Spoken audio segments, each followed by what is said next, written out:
Australia के एक छोटे से घर के स्लाइडिंग ग्लास डोर पर एक 4 साल के बच्चे के मिट्टी से सने हाथ की प्रिंट छपी हुई थी। दिन बीते, महीने बीते और सालों गुजर गए। घर की सफाई भी हुई, पर उस बच्चे की माँ ने उस शीशे को कभी साफ नहीं होने दिया। उसने उस मिट्टी के निशान को सालों तक वैसे ही संभाल कर रखा, क्योंकि वो मिट्टी का निशान ही आखिरी फिजिकल सबूत था कि उसका बेटा कभी इस घर में जिंदा था। उस माँ का नाम था नैन्सी ब्यूमॉन्ट और उसके 3 बच्चे एक ऐसी दोपहर में गायब हुए थे जिनके बारे में आज लगभग 60 साल बाद भी किसी को कुछ नहीं पता। ये सिर्फ 3 बच्चों की डिसअपीयरेंस का केस नहीं है, ये वो केस था जिस दिन पूरे ऑस्ट्रेलिया ने अपना बचपन, अपनी मासूमियत और अपना सुकून हमेशा के लिए खो दिया था। This is Australia's greatest and most heartbreaking unsolved cold case. Welcome to TCS, The Crime Show.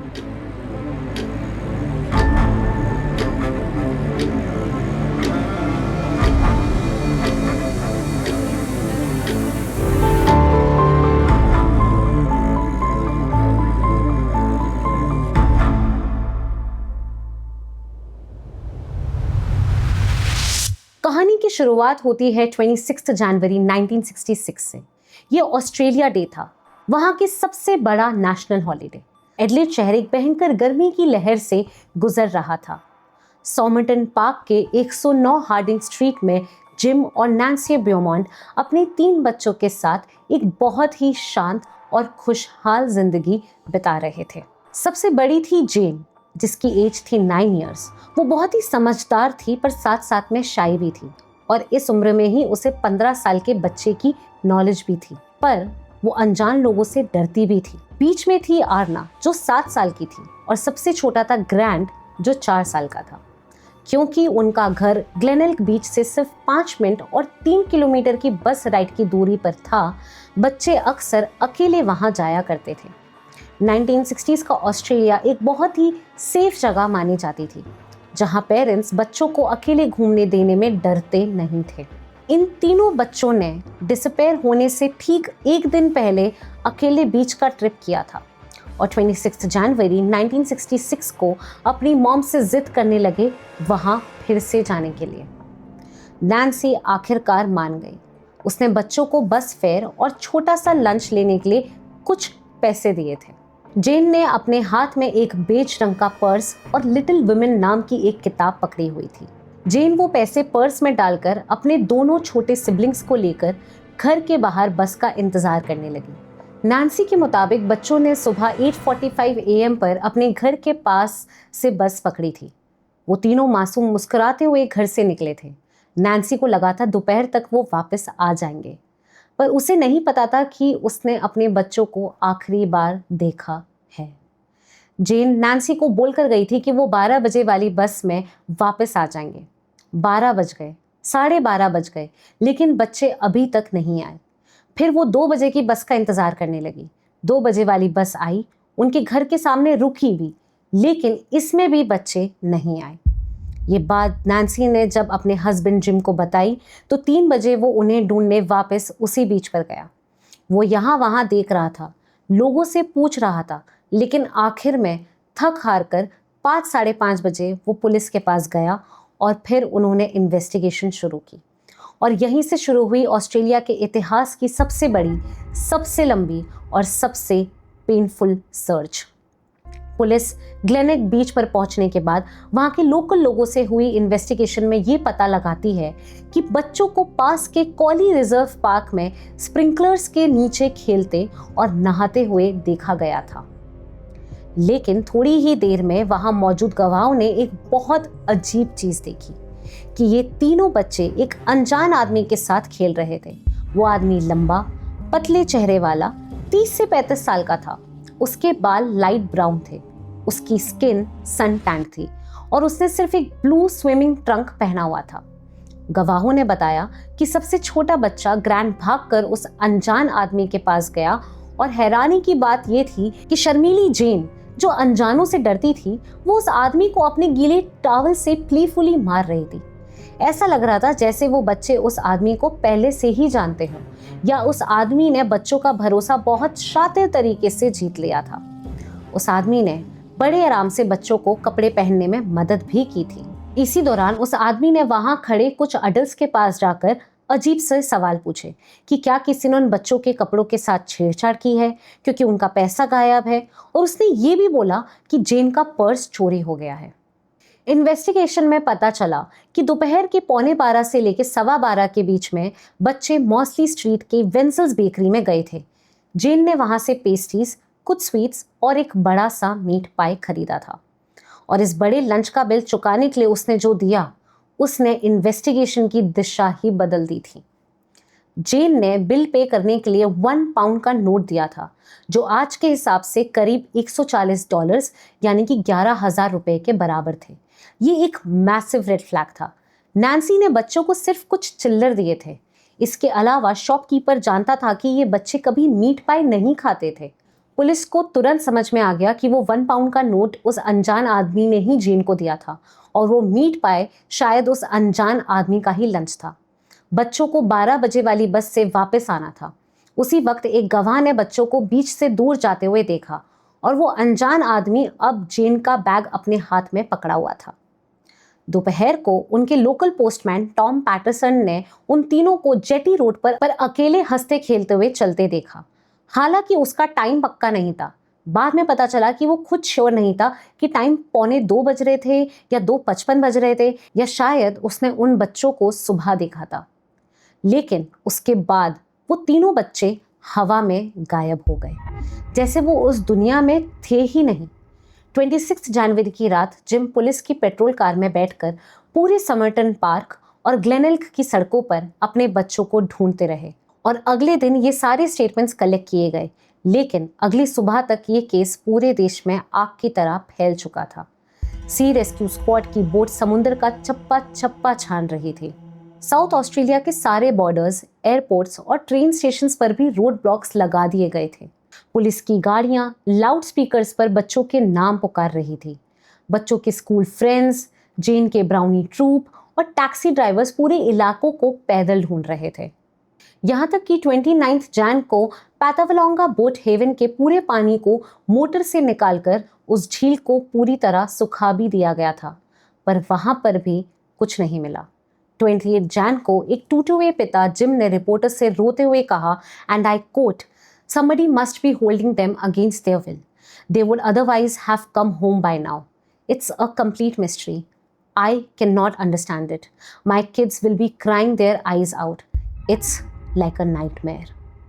शुरुआत में सबको यही लगा था कि बच्चे रास्ता भटक गए हैं, लेकिन जैसे जैसे इन्वेस्टिगेशन शुरू हुई और जब 2-3 दिन बाद भी वो गुमशुदा थे, तो लोगों को लगा कि उन तीनों को सेक्सुअल ऑफेंडर्स ने किडनैप कर लिया। जिसके बाद जिम के बयान के अगले ही दिन 29 जनवरी की सुबह संडे मेल अखबार ने एक खौफनाक हेडलाइन छापी, क्राइम नाउ फेयर्ड।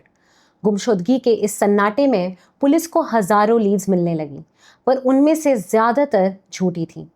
डिसअपीयरेंस के 2 हफ्ते बाद एक न्यूज़पेपर टेलीफोनिस्ट को एक कॉल आता है। कॉल करने वाले का एक्सेंट ऑस्ट्रेलियन नहीं था। उसने कहा कि उसके पास बच्चे हैं, उसे इसके लिए रिवॉर्ड मनी चाहिए और वो एक अच्छी खासी रकम होनी चाहिए। इससे पहले कि कॉल ट्रांसफ़र हो पाती, उसने फ़ोन काट दिया। 1966 के आखिर में एक अमीर बिजनेसमैन कॉर्नपोलाइटिस ने एक मशहूर डच साइकिक जेरार्ड क्रॉसिए को ऑस्ट्रेलिया बुलाया था। बेमॉन्ट पेरेंट्स ने उस तांत्रिक से मिलने से साफ इनकार कर दिया और उसे एक फ्रॉड बताया, पर पब्लिक का ध्यान उस पर था। क्रॉसिए ने बीच पर जाकर दावा किया कि बच्चों का किडनैप नहीं हुआ है, बल्कि वो पास के एक वेयरहाउस के नीचे दबे हुए हैं, पुराने ब्रिक किल्न में एक्सीडेंटली फंसकर मर गए हैं। लोगों ने चंदा जमा करके उस नई बिल्डिंग को तोड़ डाला। 1996 में उसे पूरी तरह उखाड़कर एक्सकवेशन किया गया, पर वहां बच्चों का कोई नामो निशान नहीं मिला था। लेकिन सबसे पेनफुल इंसिडेंट 1968 में हुआ था। जिम और नैन्सी को 2 लेटर्स मिले। एक लेटर खुद जेन के नाम से था और दूसरा एक अनजान द मैन की तरफ से था। उसमें लिखा था कि वो अब उन बच्चों का गार्डियन बन गया है और वो उन बच्चों को वापस भेजना चाहता है अपने पेरेंट्स के पास, क्योंकि पहले लेटर की हैंडराइटिंग जेन की पुरानी स्कूल की कॉपी से बिल्कुल मैच कर रही थी। पुलिस और पेरेंट्स को लगा कि ये दोनों लेटर्स असली हैं। जेन के लेटर में उसके पिता जिम के लिए इंस्ट्रक्शंस थे कि जिम को डार्क कोट और वाइट पैंट्स पहनकर डैंडागॉग आना होगा ताकि द मैन उसको पहचान सके, और उसने पोलाइटली पुलिस को ना बताने की रिक्वेस्ट भी की।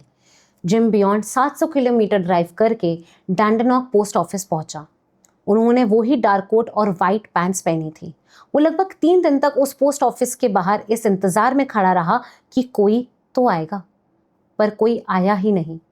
जिम के साथ पुलिस भी अंडरकवर होकर उसके साथ गई थी। जिम अब होपलेस होकर वापस घर आ गया, और कुछ दिन बाद एक और लेटर आया जिसमें लिखा था कि जिम ने पुलिस को बताकर धोखा दिया है, इसलिए अब वो बच्चों को हमेशा के लिए अपने पास ही रखेगा। लेकिन सच ये 2 लेटर्स से बिल्कुल उलट था। 1992 में डीएनए और फिंगरप्रिंट टेक्नोलॉजी से पता चला कि वो सारे लेटर्स एक झूठ थे। उन्हें एक टीनेजर ने लिखा था जो 1992 में 41 ईयर्स का था, और उसने ये सब सिर्फ एक जोक के लिए किया था। पुलिस की 60 सालों की इस जांच ने ऑस्ट्रेलिया के एक बहुत डार्क और घिनौने सच को सामने लाके रख दिया था। Former supreme court justice Ted Mulligan की इंक्वायरी में ये बात सामने आई थी कि 1966 के एडिलेड में एक एलिजिड ग्रुप रिंग ऑपरेट कर रहा था। इस केस में कई सस्पेक्ट्स आए, लेकिन सबसे प्रोमिनेंट सस्पेक्ट था हैरी पिप्स। हैरी पिप्स एक बहुत ही अमीर और कैरिस्मेटिक एडिलेड की एक फैक्ट्री का ओनर था। उसका घर कॉली रिजर्व से सिर्फ 300 मीटर की दूरी पर था, जहां बच्चों को लाश देखा गया था। वो उस अनजान आदमी की फिजिकल डिस्क्रिप्शन से बिल्कुल मैच करता था। और सबसे बड़ी बात, हैरी पिप्स आमतौर पर लोगों को 1 पाउंड का नोट ही टिप में दिया करता था, वही डिनोमिनेशन जिससे जेन ने बेकरी में मीट पाई खरीदा था। कुछ रिकॉर्ड्स के मुताबिक 2007 में पिप्स के अपने बेटे हेडन ने पुलिस को एक खौफनाक सच बताया। उसने दावा किया कि ऑस्ट्रेलिया डे दैट इज 26 जनवरी 1966 की उस दोपहर को उसने उन तीनों बच्चों को अपने बैकयार्ड आते हुए देखा था, और उसके बाद वो बच्चे वहां से कभी बाहर नहीं गए। हेडन ने बताया कि उसका फादर एक फाइल था। केस की री इन्वेस्टिगेशन के दौरान 2013 में 2 भाई और सामने आए, और उन्होंने बताया कि बच्चों के गायब होने वाले वीकेंड पर हैरी पिप्स ने उन्हें 1 पाउंड के नोट देकर अपनी कैस्ट अलॉय फैक्ट्री में एक कब्र के साइज का गड्ढा खुदवाया था। जब वो गड्ढा खोद रहे थे तो पिप्स दूर अपनी कार में बैठकर उन्हें ऑब्जर्व कर रहा था। अब पुलिस उस फैक्ट्री में जाकर वहां ग्राउंड पेनिट्रेटिंग रेडार से चेक करती है, तो एक जगह मशीन ने कुछ सेंस किया, लेकिन खुदाई के दौरान वहां से कुछ भी सब्सटैंशियल नहीं मिला। अकॉर्डिंग टू सम रिपोर्ट्स 2025 की शुरुआत में ही एक औरत लुइसी ने अपनी चुप्पी तोड़ी। उसने बताया कि वो उस वक्त उस रिंग का शिकार थी जिसका हिस्सा हैरी पिप्स था। लुइसी ने दावा किया कि रिंग के एक मेंबर ने उसे बताया था कि शायद हैरी पिप्स उन बच्चों को अपनी फैक्ट्री ले गया था। वहां जाके उनके साथ उसने असॉल्ट किया था और उनको करके उस गड्ढे में फेंक दिया था, और 4 साल के ग्रैंट को एक लोकल रेयर कोर्स ले जाया गया था और मारकर स्टोर्ट रिवर के किनारे दफन कर दिया गया था, जिस जगह पर अब कंक्रीट बन चुकी थी। लुइसी को धमकी दी गई थी कि अगर उसने मुंह खोला तो उसको भी ब्योमॉन्ड बच्चों की तरह कंक्रीट के नीचे डाल दिया जाएगा, बट ये सारी बातें प्रूव नहीं हो पाई। फरवरी 2025 में साउथ ऑस्ट्रेलियन एमपी ने एक्सकवेशन करवाया, पर अफसोस उन्हें वहां कोई ह्यूमन रिमेन्स नहीं मिले। एक्स डिटेक्टिव बिल हेस को अब लगता है कि पिप्स ने पकड़े जाने के डर से उनकी बॉडीज को वहां से निकालकर कहीं और दफन कर दिया था।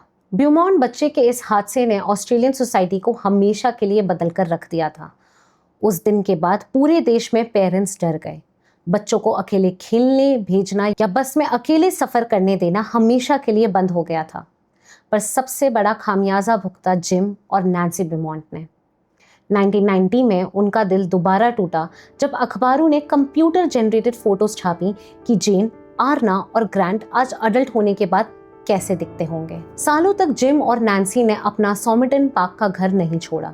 उन्हें डर था कि अगर बच्चे किसी दिन वापस आए और वहां अनजानों को रहते हुए देखा तो उन्हें कैसा लगेगा। पर आखिरकार उस भयंकर ट्रॉमा ने उनका रिश्ता तोड़ दिया। 1970s की आखिर में वो सेपरेट हो गए।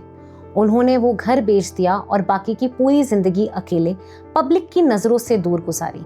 16 सितंबर 2019 को नैन्सी ब्यूमॉन्ट का 92 की एज में एक नर्सिंग होम में निधन हो गया और कुछ ही सालों बाद 9 अप्रैल 2023 को पिता जिम ब्यूमॉन्ट की 97 की एज में मौत हो गई। The case till now remains unsolved. South Australia police का कहना है कि कोई भी इन्वेस्टिगेशन कभी क्लोज्ड फाइल नहीं होती है। $1 मिलियन का रिवॉर्ड आज भी है। अगर आपको ये एपिसोड अच्छा लगा हो तो please like this video and subscribe to TCS the crime show. What do you think?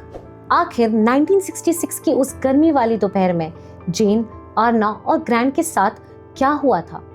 Let us know your thoughts in the comments. Stay tuned, stay curious.